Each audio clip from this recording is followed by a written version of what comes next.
Hello and welcome back friends in another very important video from unique life sciences. और इस video में आज हम करने वाले हैं सीएसआई नेट जून 2020 में एक और क्वेश्चन सॉल्यूशन। जो क्वेश्चन आया था आपके कार्ल वीज क्लासिफिकेशन से। तो कार्ल वीज का क्लासिफिकेशन क्या था, 3 डोमेन सिस्टम में जिसे हम कहते हैं, इससे संबंधित कैसा क्वेश्चन आया था वो देखते हैं और उसको एक्सप्लेन करेंगे। कार्ल वीज जो क्लासिफिकेशन है उसके बारे में कंप्लीट देखेंगे। तो सबसे पहले तो देखते हैं कि कौन सा क्वेश्चन आया था। तो ये था question, the 3 domain classification of life proposed by Carl Woese divides life form on the basis of. तो यहाँ पर कुछ स्टेटमेंट दे रखे हैं और इनमें से पूछ रहा है कि जो करेक्ट स्टेटमेंट है वो कौन से हैं। तो करेक्ट स्टेटमेंट देखना है। तो सबसे पहले हम जानते हैं कार्ल वीज का क्लासिफिकेशन क्या था और वीडियो में आगे बढ़ते हैं। लेकिन वीडियो में आगे बढ़ने से पहले देखिए, यहाँ पर अगर आप CSI नेट जून 2021 के लिए प्रिपरेशन कर रहे हो तो यहाँ पर अनअकैडमी प्लस पर आपके लिए कंप्लीट कोर्स यहाँ पर आप सब्सक्राइब कर सकते हो, जहाँ पर life sciences, chemical sciences, mathematical sciences, physical sciences और जनरल एप्टीट्यूड्स के कंप्लीट कोर्सेज आपको यहाँ पर मिलेंगे। आपका कोई भी सब्जेक्ट हो, यहाँ पर आपको टॉप एजुकेटर्स के द्वारा आपको यहाँ पर लाइव टीच कराया जाएगा, जिसमें आपको बेनिफिट्स में लाइव क्लासेज मिलेगी और रेगुलर बेसिस पर टेस्ट होंगे, क्विज होंगे, आपके डाउट सेशन होगा, PYQ जिसमें प्रीवियस ईयर्स के आपके क्वेश्चंस को सोल्व कराया जाएगा और साथ में लास्ट में आपका क्रैश कोर्स भी करवाया जाएगा।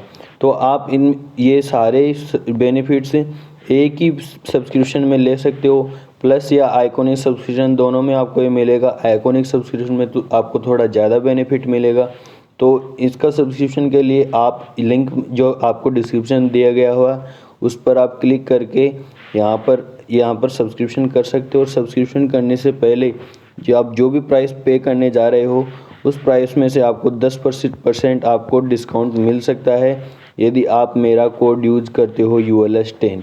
क्योंकि जैसे ही आप वहाँ पर प्राइस जैसे ही डालोगे वहाँ पर आपको रेफरल कोड मांगेगा। रेफरल कोड यदि आप मेरा कोड लगाओगे ULS10, तो ULS10 कोड लगाते ही आपका जो भी प्राइस है वहाँ पर आपका 10% ऑफ हो जाएगा।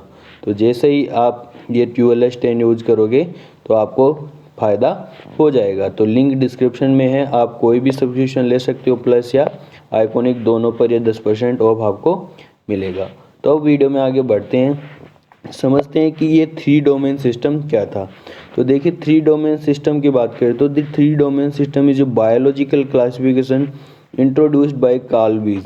कार्ल वीज के द्वारा ये सिस्टम जो क्लासिफिकेशन का सिस्टम बताया गया था जो 1990 में, that divide cellular life forms into archaea, bacteria and eukaryote domain.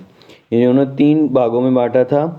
जो भी लाइफ है, जो सभी जीवों को 3 भागों में बांटा था, बैक्टीरिया, आर्किया और यूकैरियोटा में। अब इन्होंने जो बेसिस लिया था वो बेसिस बहुत इंपॉर्टेंट है। Woese argued on the basis of difference in the 16S rRNA genes. इन्होंने किसके बेसिस पर लिया था? 16S rRNA के जीन्स के बेसिस पर ये क्लासिफिकेशन किया था। इन्होंने बताया था कि इसके आधार पर ये तीनों सेपरेटली इनका इवोल्यूशन हुआ है, तीनों का, बैक्टीरिया, आर्किया और यूकैरियोट का, जो एक ही सेम एंसेस्टर से आए हैं। जेनेटिकली मशीनरी जिनकी पुअर थी, जिनको हम प्रोजेनेट भी बोलते हैं। तो इन्होंने इस प्रकार से इनको 3 भागों में बांटा, बैक्टीरिया, आर्किया और यूकैरियोटा। क्योंकि इससे पहले बैक्टीरिया को आर्किया के साथ ही रख रखा था, बाद में इन्होंने स्प्लिट किया इनको और इनकी आगे क्लासेज और किंगडम्स डिवाइड किए। इनमें देखते हैं डोमेन आर्किया क्या था। डोमेन आर्किया में बात करें तो डोमेन आर्किया में जितने भी जो ऑर्गेनिज्म थे सभी प्रोकैरियोट थे विद नो न्यूक्लियर मेम्ब्रेन। इनमें इनके ऊपर न्यूक्लियर मेम्ब्रेन नहीं थी, but distinct biochemistry and RNA markers from bacteria. The archaeans possess unique ancient evolutionary history of which they have considered some of the oldest species organism on earth. तो archaea में जो organism होते हैं वो सबसे oldest organism है, अर्थ पर आने वाले सबसे पहले ऑर्गेनिज्म हम जिनको बोल सकते हैं। Most notably their diverse exotic metabolism which allows them to feed on inorganic matter originally classified as exotic bacteria and then reclassified as archaebacteria. पहले तो इन्हें एक्जोटिक बैक्टीरिया में क्लासिफाई, फिर बाद में इन्हें आर्की बैक्टीरिया में क्लासिफाई किया गया था। The only easy way to distinguish them on sight true bacteria is by extreme harsh environment in which they notoriously thrive. Some examples archaeal organism देख सकते हो। इनके आर्किया में मेथेनोजेंस होते हैं, हेलोफाइल्स होते हैं और थर्मो एसिडोफाइल्स होते हैं जो आर्किया में रखे गए हैं। इसके बाद में बैक्टीरिया की बात करें, जो दूसरा डोमेन था, तो बैक्टीरिया में भी सारे प्रोकैरियोट्स थे।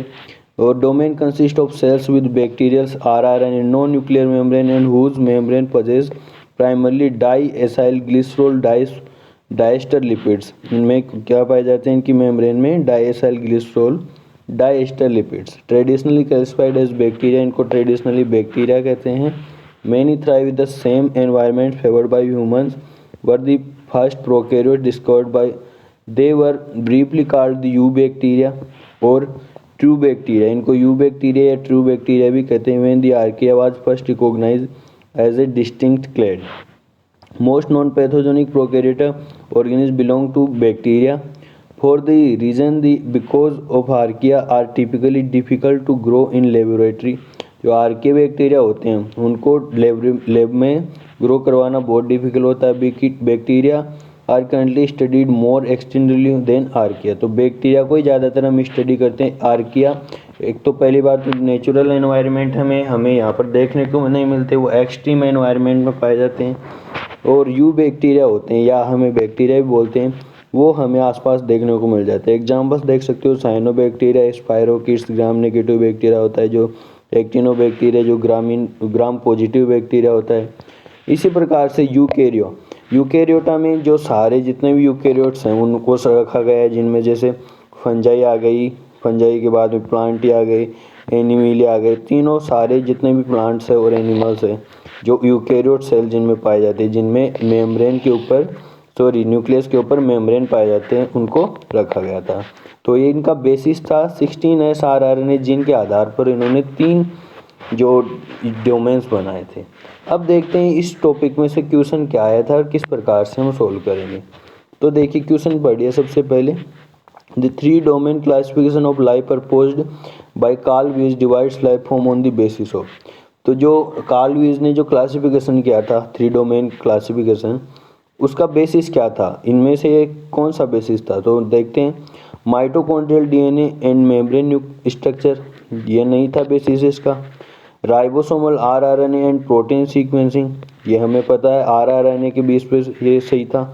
Mitochondrial DNA and protein sequencing, ये बिल्कुल गलत है। प्रेजेंस ऑफ सिंगल और डबल मेम्ब्रेन्स, ये भी गलत है। तो क्या था इनका सही, राइबोसोमल आरआरएनए, तो सही आंसर होगा। इन्होंने 16S आरआरएनए के बेसिस पर एक क्लासिफिकेशन किया था। तो इस प्रकार से हम इस क्वेश्चन को सोल्व कर सकते हैं। बहुत ही ईजी क्वेश्चन था, लेकिन हमें टॉपिक को समझना था, इसलिए हम टॉपिक भी समझ में आ गया और हमें यहाँ पर किस प्रकार से ऐसे क्वेश्चन आते हैं, ईजी क्वेश्चन आते हैं, आसानी से सोल्व कर सकते हैं। तो आई होप ये वीडियो लेक्चर आपको अच्छा लगा। वीडियो अच्छा लगा तो वीडियो को लाइक कर दीजिए, यदि चैनल पर नए हो तो चैनल को सब्सक्राइब कर लीजिए। तो मिलते हैं इसी प्रकार के नेक्स्ट वीडियो में, तब तक के लिए धन्यवाद। Take care, bye.